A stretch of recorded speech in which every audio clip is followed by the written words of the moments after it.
Hey everybody, welcome back to the HR Social Hour Half Hour Podcast. This is episode 22. John and Wendy talk to our international HR blogger friends, part 1. I'm your host, John. And I am Wendy. Hey, John. How are you tonight? I am doing well. I'm excited to bring this conversation to everybody. I am too. Want to give a little bit of backstory for the folks that are listening that were not at SHRM. Most of you are aware we were part of the blog squad, which included a great number of people from outside the United States. And we had a chance over several days to talk to people and get to spend some time really getting to know them. And Wendy and I thought it was a tremendous opportunity to bring those voices to you. They're people maybe you see on NextChat or seen on social media somewhere. Let's face it, because of the time zone differences, we don't know if we'd ever be able to necessarily record right. overseas or not. So, right. Wendy, maybe you can talk a little bit about kind of our approach in terms of the questions and what have you, and how we decided to go where we went. Well, it was a little bit like shooting darts. No. You know, we knew we wouldn't have the same amount of time to chat with these folks, but we had to take the advantage of the opportunity. I mean, these are people that get up super early in the morning or in the middle of the night to participate in those chats. And we have people, international folks, that participate in our Twitter chat as well. And for me, it just felt like we needed to take advantage of the opportunity to share these voices with everybody. Because like you said, I mean, we've got people from South Africa, from India, and that's the other side of the world for us. We needed to come up with that. So knowing it would be a shorter conversation, came up with a shortened version of the questions, but really kind of focused a little bit on what they do and how it differs, some of the stuff that's the same. And, you know, I came away with it, John, not to give anything away, but people are people are people. I think that's a resounding ditto from me. We certainly heard that. In this first episode, you're going to hear 2 recordings. The first one will be the folks from What's Next HR over in Australia, and then Kavi Arusu, who joined us from India. We'll warn you, we had a little room in the SHRM Blogger Lounge that was marked for podcasting. Unfortunately, it was not walled in like the folks on the show floor that had it to do podcasts in their format. Wish we could have used that space. We didn't have it. That's okay. It's a little different sound, but you heard it in our episode where we interviewed each other. Might hear just a little bit more noise. I think, though, that the content of the conversation was so worth hearing. Bear with us for a little bit of time. Take a listen and soak in what these folks have to say, and then we'll be back to regular scheduled program real soon. Yeah. Enjoy. Hey, everybody, and welcome back to the HR Social Hour Half Hour Podcast. I'm John. And I'm Wendy. If this sounds a little different, it is. We're recording live at SHRM18 from the Bloggers Lounge. We wanted to have an opportunity to talk to some of our international guests. Yes. We're super excited. We've got the Wattses with us today. From What's Next? If you're on Twitter, you know these folks. Wendy, tell us a little, or introduce, and then we'll get going from there. Well, we kind of did this at the last minute, and hopefully, because mostly we wanted to talk with them and introduce them to you guys, but we also didn't want to worry about time zones. So this is working out perfectly. So I am going to ask you guys to do a quick introduction of yourself. Give us your 30-second elevator pitch on why we need to know you. Sure, no worries. Well, I'm Ben Watts. I'm the General Manager of What's Next in Australia. So we're an external HR business. We've modelled our business on a corporate HR department, but we're an external business and we provide those HR services to small to medium businesses across Australia and some international clients as well. Oh, wow. I'm Sue Ellen Watts at Sel_Watts on Twitter. Sel on Twitter. And I'm the founder of What's Next, which I started 11 years ago. And I'm in the process of launching a New York office. Oh, awesome. Yeah. And Very so exciting. my focus for New York is really around people experience and future of work and how we get our employees and our team working to their peak performance. Oh, Yeah. very cool. Yeah. So our first question for everybody that's on the show is, how did you get started in human resources? Yeah, so I started as a recruiter and then I went into an internal HR role, which I was really underwhelmed by the industry, very underwhelmed by the industry. I found that every HR networking event that I went to, every HR mentoring person or mentor that I connected with weren't commercial and dynamic, as I had come from a very commercial and dynamic industry. And so that's sort of how I started, which actually then led me to start the business, because I wanted to change the way small business utilised HR, which was our vision back 11 years ago, and it still is to this day. Yeah. That's awesome. Yeah. And what about you? How did you get in? I've got a bit of a different background coming in. I was in operations, supply chain and logistics for about 20 years, managing big teams of blue-collar staff and a lot of basically management my whole career, and I've come in through that way. It's been operational management HR, which was my background's been in. Awesome. So I have to kind of ask, because you both are Watts, what's the relationship? Coincidence? No, we're married. Sue Ellen started the business 11 years ago, and I have come in probably 5 years into the journey. But she's the founder, and I've come in second. Yeah. Awesome. So we know who's in charge then. Yes, exactly. You do a lot of promoting and networking people, trying to get people connected. So talk to us about how networking has helped you guys grow your business, in your personal careers, growing up and growing through all of that. Yeah, it's quite interesting, because when I started the business, the startup landscape was completely different to how it is today, and I am very interested in startups and entrepreneurship. That's really my space, and so there was no co-working spaces or channels, Facebook groups for entrepreneurs or anything like that. It was a completely different world. So networking was really, really important. So that's basically how I got the business off the ground, was going to networking events and sort of saying, hey, this is what I'm selling, can I take you out for a coffee? And so that has been absolutely critical. Well, one, to get it off the ground, but has been something that I've continued through the entire journey. And now I network in a variety of different groups, predominantly on entrepreneurial groups, so learning how to more scale the business. But so critical. And even some of the work that we get that comes in now is from networking I did 4 years ago. Sure. Yeah. So yeah, that's awesome. We definitely network in business circles, because we work across all industries. It's really important for us to learn through the networking process with other businesses. But our social networking is quite strong too with our business. We've got a digital footprint of about 250,000 amongst the team, and social media is a big part of our networking as well, especially from a global perspective. It would almost have to be when you're global, then you can connect on all the different languages as well without having to know those languages. Exactly. And learning from the people around the world is fantastic, yeah. Awesome. One of the things that we talk a lot about is giving back. It's really, really important. I think we can all agree it's an important thing. How do you enjoy giving back to the HR community, either here or at home? yeah, so there are a couple of ways. So I've always had mentors and mentored people. And so that has been a consistent for quite a few years now. And I'm a really big believer in mentoring relationships, because I think they go both ways. I've always learnt just as much from my mentees as I have from my mentors. I hope that my mentors say the same. So that's been really important. But I think part of our social media really was about being able to share with the community what we are learning and what we're experiencing and what our views are. And so that has been a big part of our giving back in the sense of knowledge. I mean, we do charitable things in parts of our business, but as far as our HR knowledge, that's the key way that we do that. Yeah, we produce a lot of content and give back from that perspective as well. And being a small business ourselves, and our clients being small businesses, we pride ourselves on being able to stand in their shoes to understand the HR and the emotion around HR as well. So we give back a lot of those stories in blogging. Your blogs are great. I follow them and I read them. Oh, thank you. Yeah, love it. That's cool. I do like to talk about fun stuff.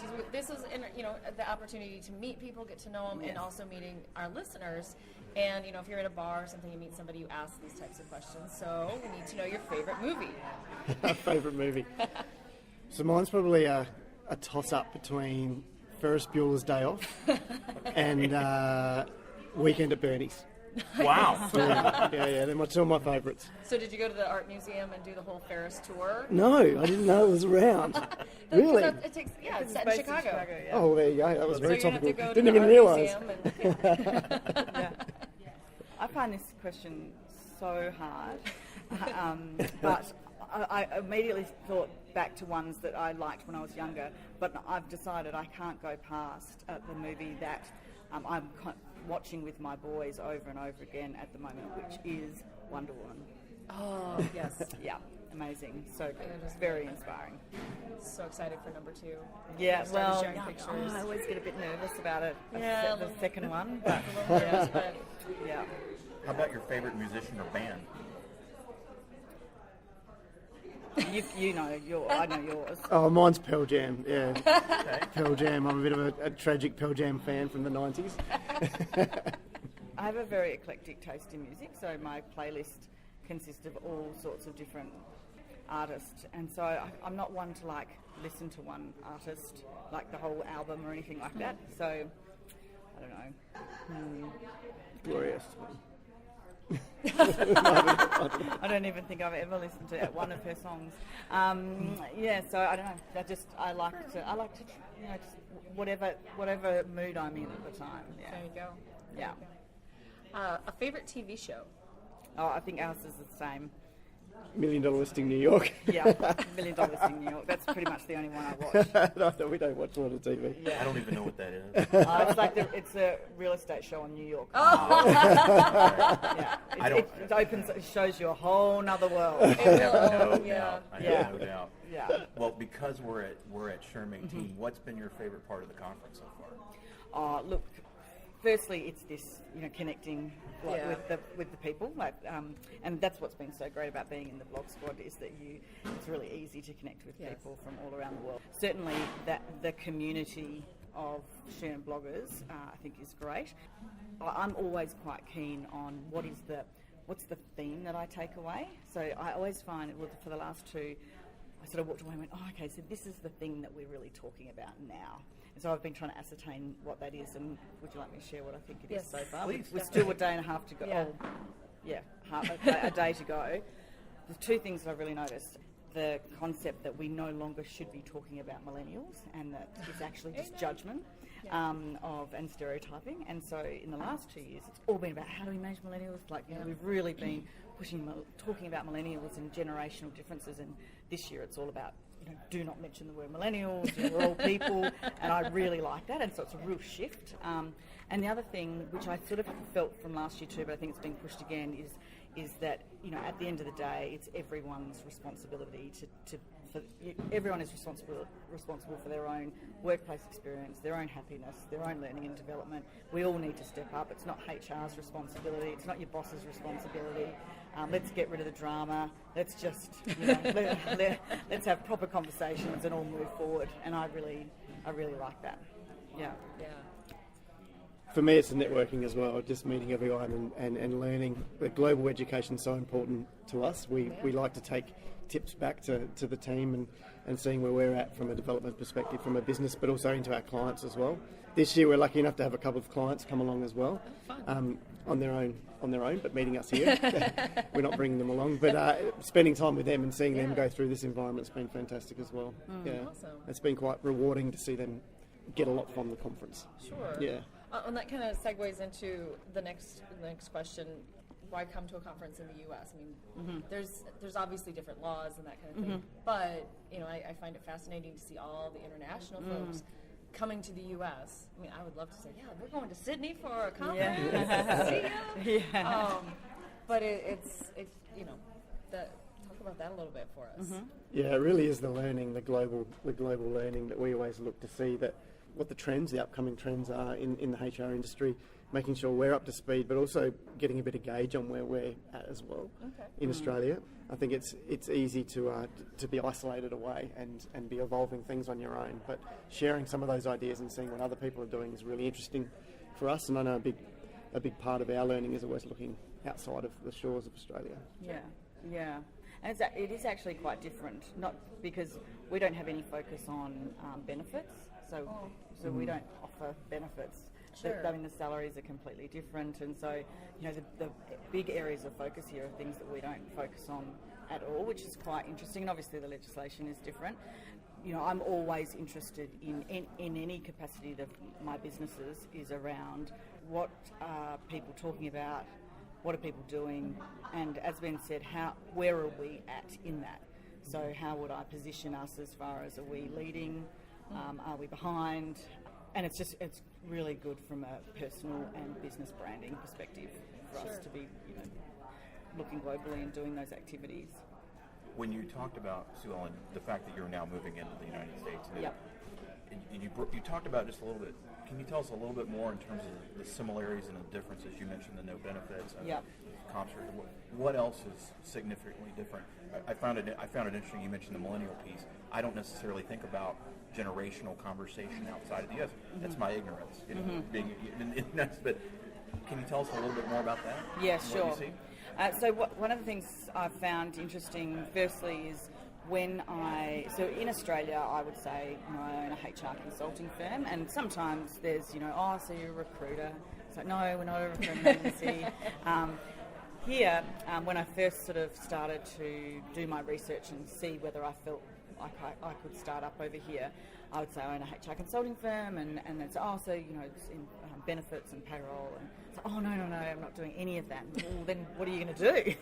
And so I very quickly learnt that I really couldn't use the word HR here for what I'm going to be doing, because I spent a whole week in meetings saying what I don't do as opposed to what I do. So I walked out of there and said, okay, I need to actually change this. So that's when I sort of said, well, you know, our focus really is on people experience and from business owner, CEO, as well as employees, of what is the experience that we have in our workplace, how do we actually get people to perform at their best, and that's things like looking at creating a vision, mission, values for an organisation, and then feeding that through the business and connecting employees to that so that there's an actual heartbeat that everyone feels. People being aware, knowing exactly what a good day's work looks like and what it is that they're there to do, and how they'll be, you know, whether they are doing that and what that means. And often I speak to clients all the time and say, well, can you just take me through this person's role? And, you know, they don't know themselves. And it's like, well, no wonder your employees aren't performing that well, because, you know, you don't know what you want them to do, so I'm pretty sure they don't know. And you know, a lot of people are leaving work each day saying, well, no one said I did a bad job, so I will assume that I'm doing a good job. Right. So really bringing into businesses that, you know, are we actually getting the most out of our people? If not, well, why not? Right. And usually that's because we haven't connected them to what our business is really all about, our heartbeat. We haven't told them what we want them to do and what that looks like, and then given them the freedom to be who they are. And so that's the work that I'm here to do, particularly in small to medium, fast growth, innovative businesses that are really looking for that edge. Yeah. Very cool. Yeah. I like the focus that you're taking, because we do, and a lot of people, when you say HR here, you're either doing recruiting or benefits. Yes. Those are your two main things that you're working on, and there's so much more to it. Which I love that. So here we will be branded What's Next PX, which is What's Next People Experience. Okay. So I've taken that and really going, and that might even change in Australia to really focus on that people experience from a branding perspective. But here certainly I've realised that I have to talk that language, otherwise I'm going to be constantly sort of saying, no, we don't do. No, I don't do that. No, don't do that. Yeah, it's the same as my name actually. So in Australia, if I say Sue Ellen, because we shorten everything, everyone will say, oh, hi Sue, and I don't like that at all. And so I was constantly saying, no, it's not Sue, it's Sue Ellen. So then my friends said, no, we're not going to call you Sue Ellen, we're going to call you Sil. So I've been Sil for as long as I can remember, and that's on my business cards, and that's what in Australia. But here, our E's sound differently. So I would say, hi, I'm Sil, and then my American friends would say, oh, hi, Sil, and I'd say, no, it's Sil. And they're like, yes, Sil, and I'm like, it's Sue Ellen. Oh, hi, Sue Ellen. Right, okay, so I'm Sue Ellen here doing people experience, and I'm Sil doing HR here. I don't know who I am or where I am. So. It's like your alter ego. Yeah. Funny. All right, so to wrap up, you know, even though we're all in HR, if you weren't in HR, what do you think you'd be doing? Well, my focus is on entrepreneurship and growing businesses. So I spend most of my time looking at that and have other businesses in completely different areas. But one of the things that I'm really interested in but don't have any expertise in is around the power of marketing in our world now. So things like digital media, social media, digital voice, these things that are really changing the way that we find or attract customers and sell to customers. And I think this is really interesting for HR because I think we need much more of a marketing bent to our thinking, particularly in recruitment, but also in internal communications. So I think I tend to keep moving along, like interested in those things. So I think that's probably where I would sit. Yeah. Cool. And what about you? Are you still supply chain, you think, or? No, well, back in the day, I did a degree in marine biology, so maybe I'd go back in there and find a job with the dolphins somewhere or something like that. I don't know, scuba diving. It was fun at the time, but it doesn't really pay the bills. Right. Well, Yeah. Sue Ellen, Ben, really enjoyed the chance to visit. Now, this is your chance to let the listeners know, how would you like them to find you out there on the internet? Or I think, one, LinkedIn's always a good one to write a bit more detail about what you may be interested in knowing more about. So I'm Sue Ellen Watts on LinkedIn. Always able to catch us on Twitter at Sil_Watts and at What's Next Ben, yeah, mine is. Yeah. Or there's the whatsnext.com.au, which is our website. But just remember, Watts is WATTS. Yes. Yes, like our surname. Yeah. great. We will put that in the show Yep. notes. Oh, So, thank you. Yeah. again, really Thank you, appreciate yes. the time, and we will hopefully see you down the road very soon. Totally. Thank you Thanks so so much. much, guys. Vegas, Las Thank Vegas. Vegas. Vegas, yes.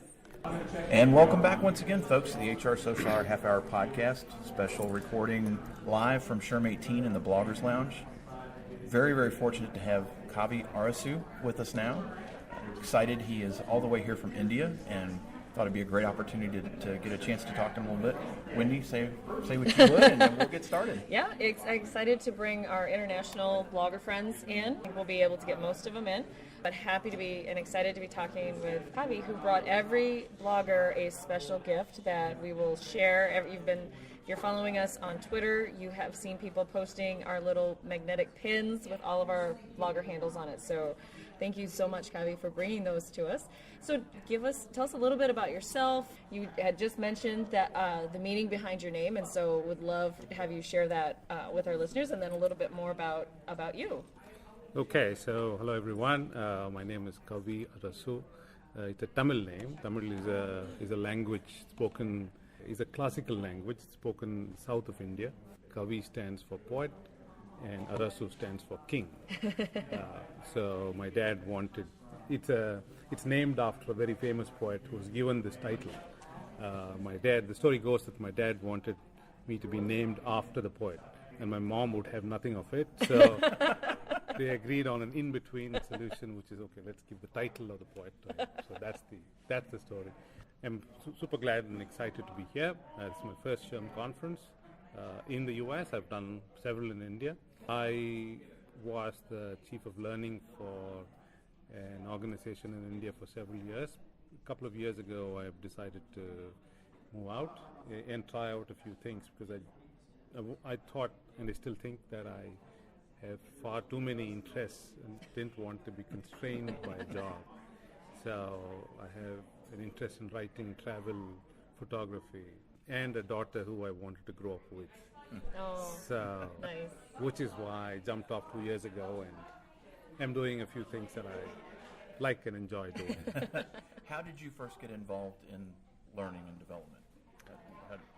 Where did that come from? Yeah, so many years ago, I was in administration. I was handling an office. While I was handling an office, there was a trainer who was supposed to come and deliver a session. And at the last minute, we heard that the trainer is not showing up. And my manager called in and said, listen, there are folks that are in, and you better go in and stand in for that. Oh, gosh. That's how I started out. Wow. And then he said, listen, you know what? People seem to like you more than the regular guy. Do you want to continue this? So we started getting more and more involved, and did a lot of front end and back end content development, and then slowly went into pure HR, organization development, change management. And when I exited the corporate world, I had a number of portfolios with me, including organization-wide change management, diversity and inclusion, social collaboration, all this at a global scale. So it was a quick transition over a period of 10, 12 years, but moving from, and I started out in sales, so Oh, wow. sales, advertising, and then like this. So. Wow. Maybe you should be presenting next year. You have this skill set. So talk to us a little bit. Networking is really big for us. Obviously, with the Blog Squad, that has been huge this year. Yep. Talk to us about how networking has helped you professionally grow and develop it within what you're doing. Before coming in here, I wrote a specific blog post on connectors, and that was posted on the SHRM blog as well. And my idea of networking is not an exchange of cards, but being of real value to other people. The idea is your network grows if you're of value to people. And I'm not in any way judging people who do that, but that's one way. There is another way of being able to connect with people.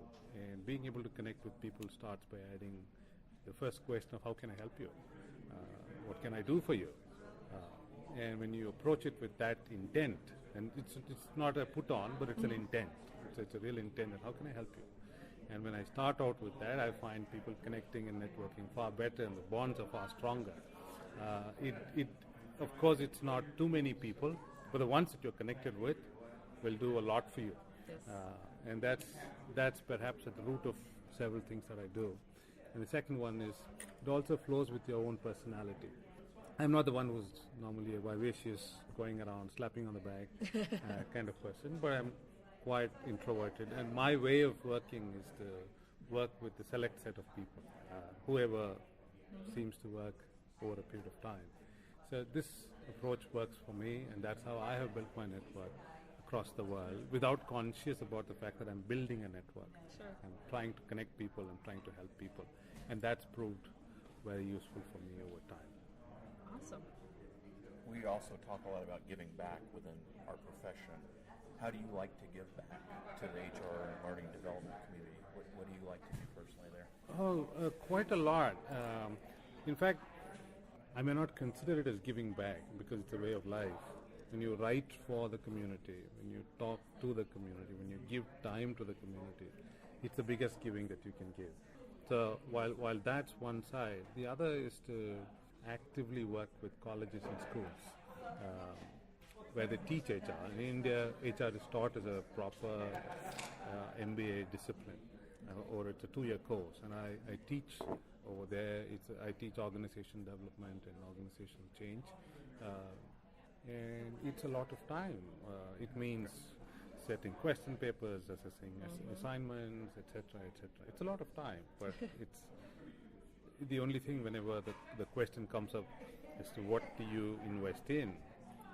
It's easy when your calendar is empty, but when your calendar is busy and you have to take time out for this, that's when the dilemmas hit you, and that's when you start thinking, why am I doing this? Yeah. Why is this me? Yeah. So that's how it's been. So, what is your favorite movie? I wish you'd ask me what's your favorite book. Oh, maybe we probably need to start asking books as well, quite honestly. I'm not quite a movie person. Okay. I love watching documentaries. Oh. There are a number of movies, but most of them are in Tamil, which is the regional language that we follow. My way of approaching movies is movies that really cut through the surface and has many layers and leave many things for interpretation rather than solving everything and giving it to me as one package. So those are the kinds of movies that I really love to watch. Do you have a favorite documentary? Oh, there's several on Netflix now. Several. There are ones on. I actively run as well. So several on fitness that I see. I can't think of a name specifically, but several that I enjoy watching, because biographies and documentaries are curiosities that I indulge in. That's what I feel. My husband has done some documentaries. He was a journalist for 20 years. He now teaches at the university where I also work. And he recently finished one. I need to get the title of it. I'm horrible at that. But he did one on a Native American that lived near where I grew up, actually. and had written a book on the Minnesota-Dakota conflict where some Native Americans were massacred or executed around Lincoln's time. So I'm hoping that gets actually out and about soon.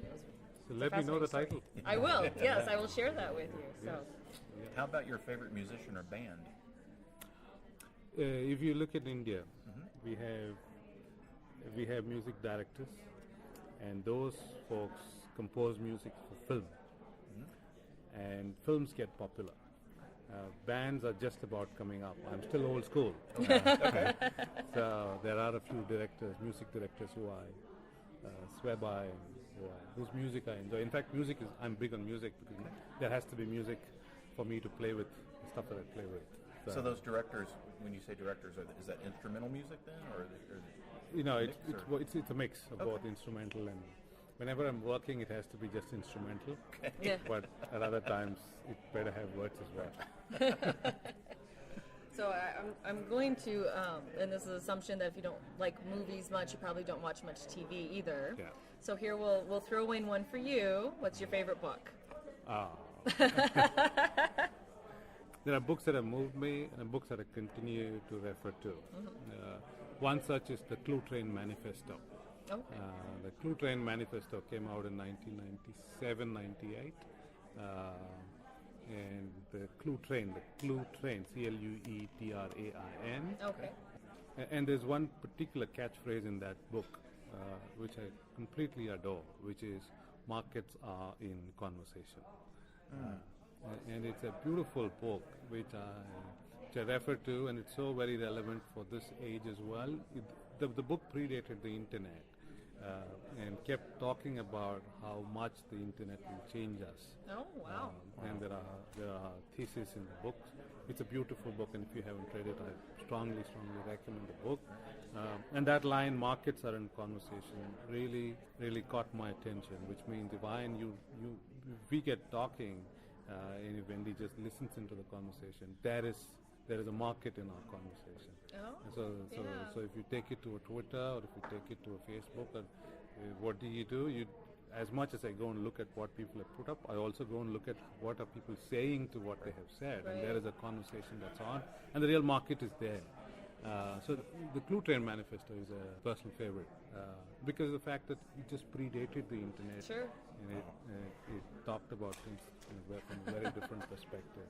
Interesting. Yeah. We've talked about favorites, and so we are here at SHRM18. What's been your favorite part of the conference so far? Well, the Bloggers Lounge has been awesome. Of course. That's not the first time we've heard that. Yeah.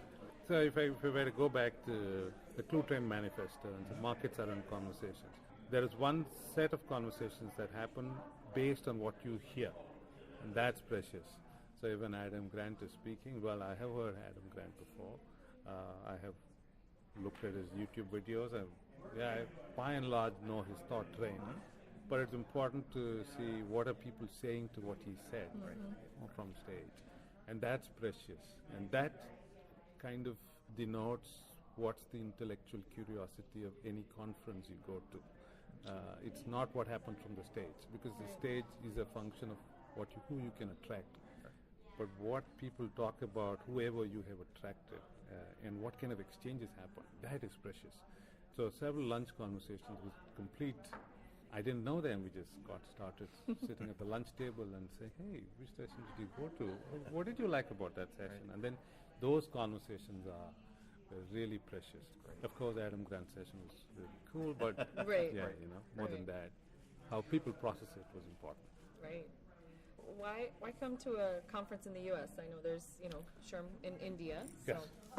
SHRM in India, the annual conference, about 1,500 people. Okay. So my good friend Anish kept telling me about 20,000, 18,000 people. So I wanted to understand, what is the scale? What does it do? Yeah. I have been to other conferences in the U.S. But I wanted to experience the scale in an area of work that I'm familiar with. Sure. Which is why I came in here. I have known a lot of Twitter handles, but I wanted to put a face behind those names. Definitely. We don't practice international HR. Wendy and I don't. So we've learned a lot from talking to you and the other folks that we've talked to so far. What do you see are the big differences, and then also the similarities within HR and what you're learning here and what you've seen here with what you have at home? Okay. We've had some conversations going back and forth from the sessions with people back home. Yep. And we've been processing what we've been getting. There are a few ideas that we're converging around. In terms of scale, I think the US and what's happening in the West, especially in the West, is pretty much sorted. It's cookie cutter. You do it this way and you can apply it.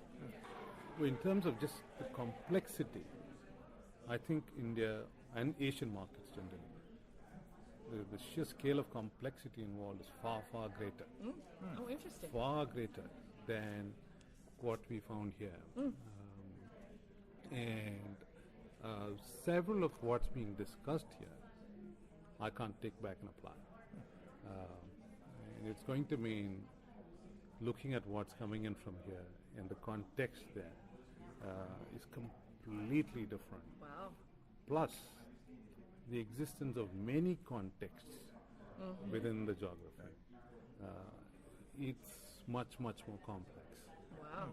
So that's the digestion that we need to do to see, and we need to sift out things, and we need to take things back in very simple, specific things that we need to take back and apply.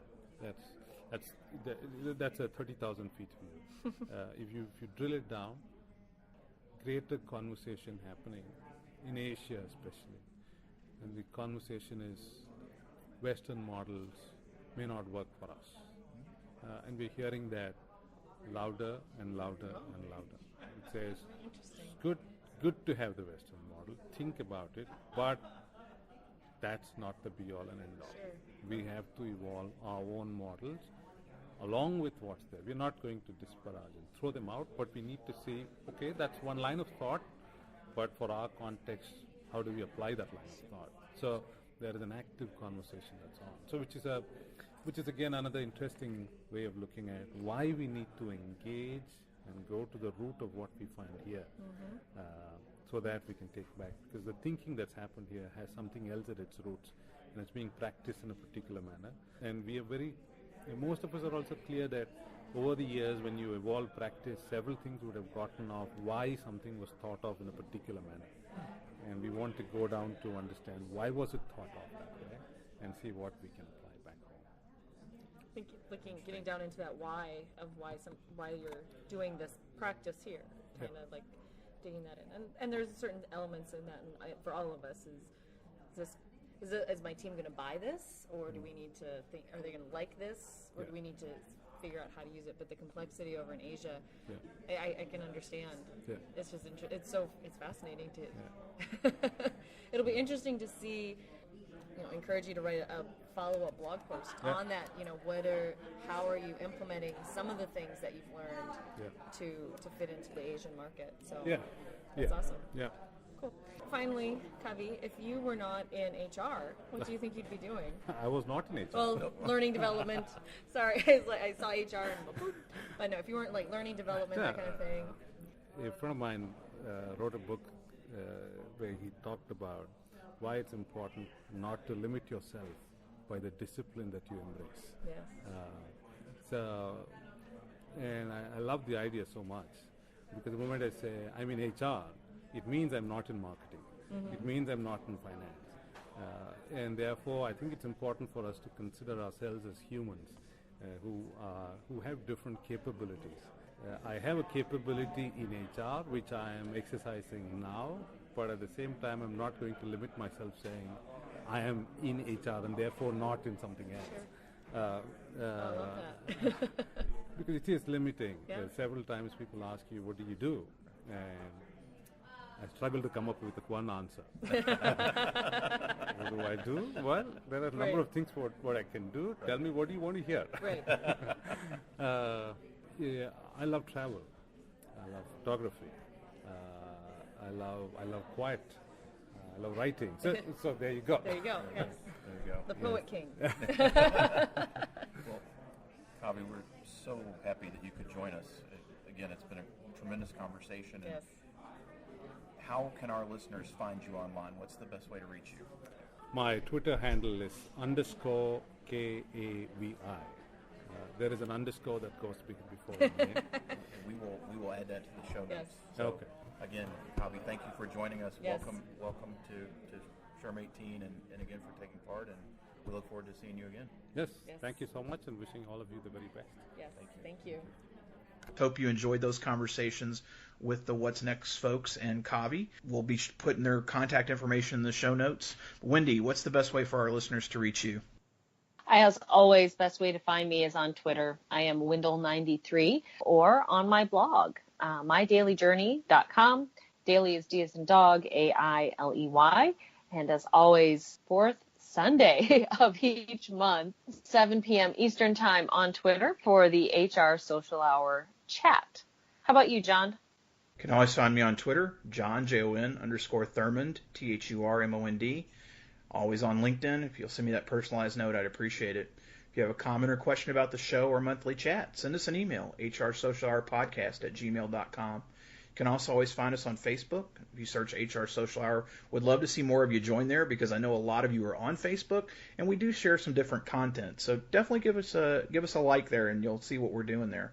You can find the show at hrsocialhourpodcast.podbean.com. We're on iTunes, Podbean, Podchaser, hrpodcasters.com, Google Play, TuneIn, and Spotify. If you like what you hear, rate and review. Helps us give the show more visibility and continue to build the communities. International friends, we really do appreciate you all taking the time with us. Hopefully you're listening to the show, but Yes, thanks thank you. for taking that time with us. And for the HR Social Hour half-hour podcast, I'm John. And I'm Wendy. And as always, be sure to connect, Give back, and network. network. Take care, everyone. We'll see ya.